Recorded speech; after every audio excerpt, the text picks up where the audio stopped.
To note that this resilience isn't just individual, Oh. it's communal. And we see this in the way that neighbors help each other, share resources, and rebuild together after the storm. Yeah. Just makes you think about the importance of community, particularly in marginalized communities that are often overlooked or underserved. It's like in the face of such overwhelming adversity, they have no choice but to rely on it.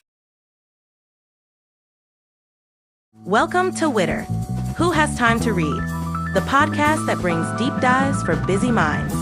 Listen to AI hosts Jane and Dane and get ready to unpack the world's most captivating books in just a fraction of the time.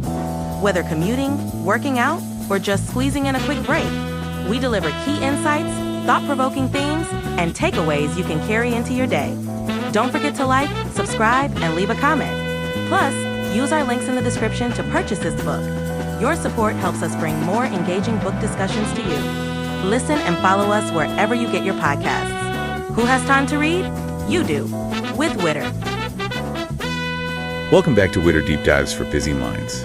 February is always exciting because it means we get to spotlight more incredible Black voices in literature. Absolutely. This time, we're going to do a deep dive into Jesmyn Ward's National Book Award-winning novel, Salvage the Bones.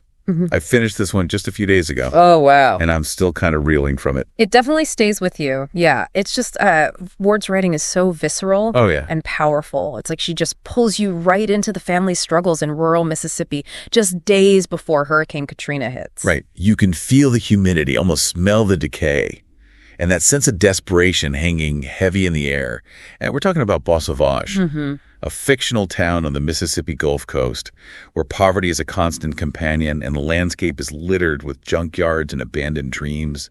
It's in this unforgiving world that we meet Esch, our 15-year-old protagonist, and her family.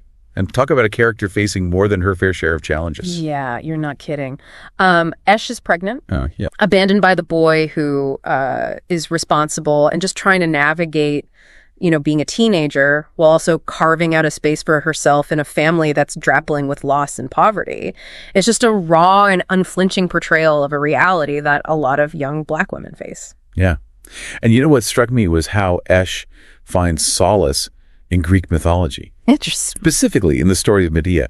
She's literally reading this ancient text in a dilapidated house with a hurricane approaching. Wow. But the way that she connects Medea's struggles with her own, it's like she's finding this language to express her own pain and powerlessness. Right. And it's this powerful reminder that even in the midst of hardship, that human need for connection and meaning, it transcends time and circumstance. Absolutely. It's like she's reaching across centuries to find a reflection of her own experience, a way to understand the complexities of love and betrayal and the struggle for agency.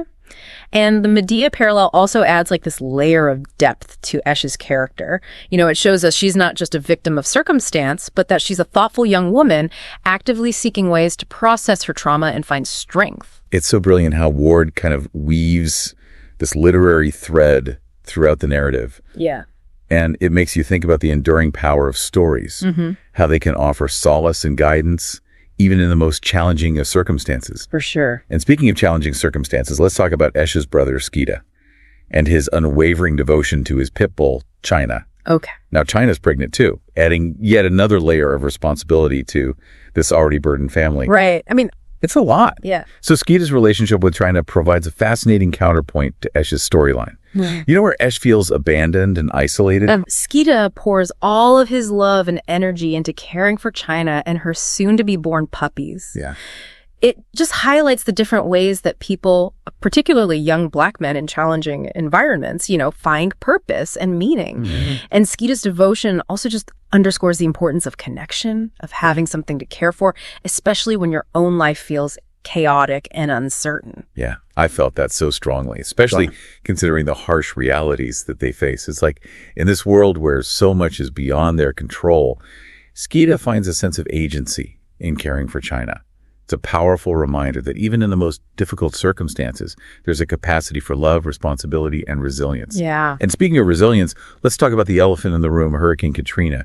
This impending storm looms large throughout the story, adding a layer of tension and foreshadowing that's almost unbearable. It's like this ticking time bomb. And you just can't help but feel the vulnerability of this family in the face of such immense power. Yeah. The hurricane isn't just a plot device. It's a metaphor for the internal storms that each character is facing. Poverty, loss, teenage pregnancy, familial conflicts, they're all battling these personal hurricanes even before the literal one arrives.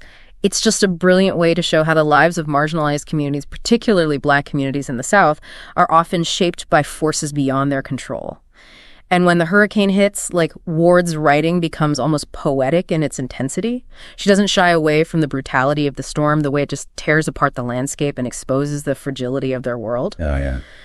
But even in, like, those moments of chaos and destruction, there are these glimmers of humanity, of connection. Yes. That just pierce through the darkness. There's that one scene where Esch and her brothers were huddled together in the attic as the storm rages around them. Right. And it's terrifying. But there's also this strange sense of intimacy, of shared vulnerability that just makes it incredibly moving. Yeah. It just speaks to the strength that can be found in family, even when those bonds are tested to their absolute limit. It's a powerful testament to the resilience of the human spirit, the way people can find strength and hope even in the most desperate of circumstances. And it's important to note that this resilience isn't just individual, It's communal. And we see this in the way that neighbors help each other, share resources, and rebuild together after the storm. Yeah. Just makes you think about the importance of community, particularly in marginalized communities that are often overlooked or underserved. It's like in the face of such overwhelming adversity, they have no choice but to rely on each other, to draw strengths from those shared experiences. And that sense of shared experience is woven into the very fabric of the novel. Mm-hmm. You know, Ward doesn't just tell Esch's story. She immerses us in the rhythms and rituals of this community. The sights, the sounds, even the smells of Bois Sauvage. We feel the weight of history, legacy of slavery and segregation that shapes their lives and informs their responses to the hurricane. You can't help but feel the layers of injustice, the systemic inequalities that make this community so vulnerable to begin with.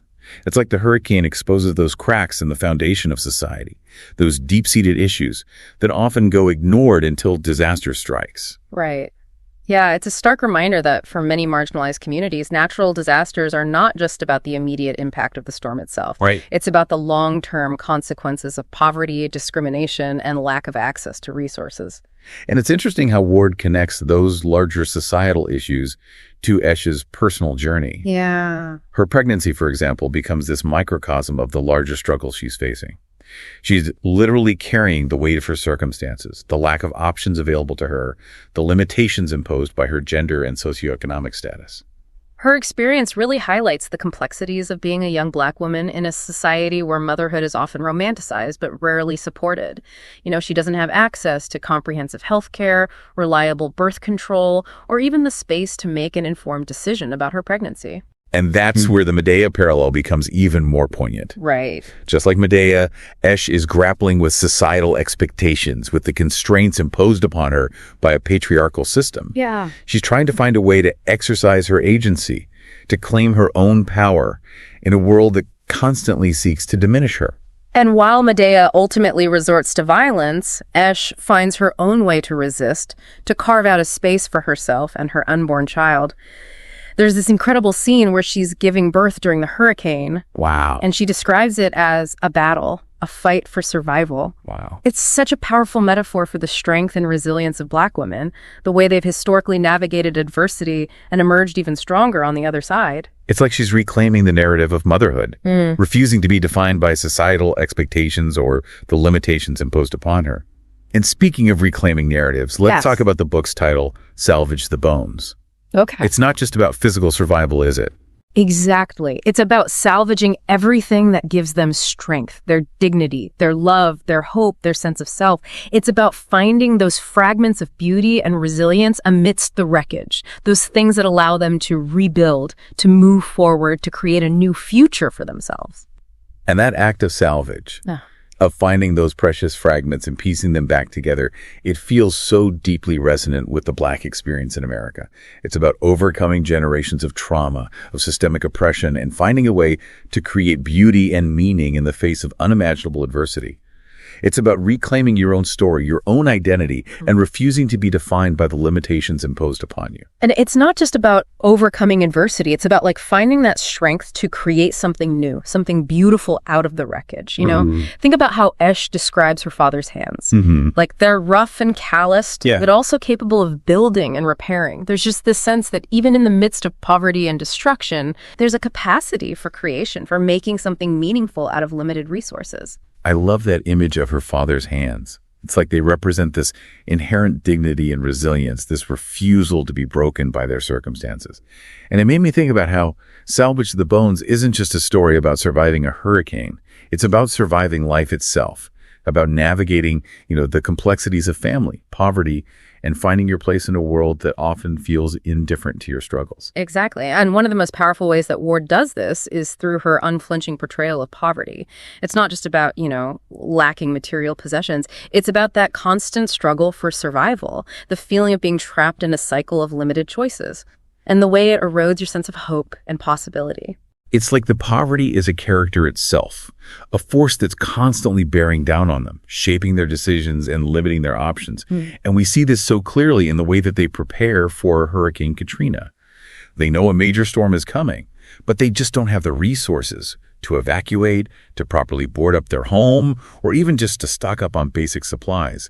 It's heartbreaking to witness their vulnerability, their lack of agency in the face of such a powerful force.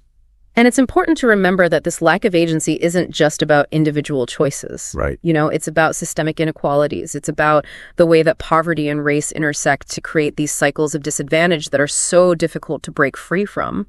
And the hurricane exposes those cracks in the foundation of society, those deep-seated injustices that are often unacknowledged until disaster strikes. Yeah. It's like the storm becomes this catalyst, this moment of reckoning that forces us to confront the uncomfortable truths about poverty, race, and social inequality in America. And for me, that's one of the most profound takeaways from Salvage the Bones. It's not just a story about surviving a hurricane. Right. It's about surviving a society that often fails to protect and support its most vulnerable citizens. And it's a reminder that these stories, these voices from the margins, they're essential to our understanding of the American experience. Jesmyn Ward gives us this glimpse into a world that's often invisible, a world where resilience and strength are forged in the face of unimaginable challenges. And she challenges us to confront our own biases, to examine the systems that perpetuate inequality, and to consider the ways we can all contribute to creating a more just and equitable society. It's a call to action, a reminder that Black history isn't just about the past, it's about the present, about the ongoing struggles for equality and justice that continue to shape the lives of Black communities across America. And as we kind of conclude this deep dive, I'm left wondering, what other stories are out there waiting to be heard? What other Black authors are offering these profound insights into the human experience, challenging our assumptions and expanding our understanding of the world? That's the beauty of literature, isn't it? It has the power to transport us to different worlds, to introduce us to new perspectives, to challenge our assumptions and broaden our understanding of the human experience. So I encourage you to seek out those stories, those voices that might feel unfamiliar or even uncomfortable. Embrace the challenge, engage with the complexity, and allow yourself to be transformed by the power of words. Because ultimately, it's through these stories, these acts of empathy and understanding, that we can begin to build bridges, to dismantle those systems of oppression, and to create a more just and equitable world for all. So, dear listeners, keep reading, keep exploring, and keep those recommendations coming. Let's continue this conversation, let's amplify those Black voices, and let's celebrate the richness and diversity of the human experience.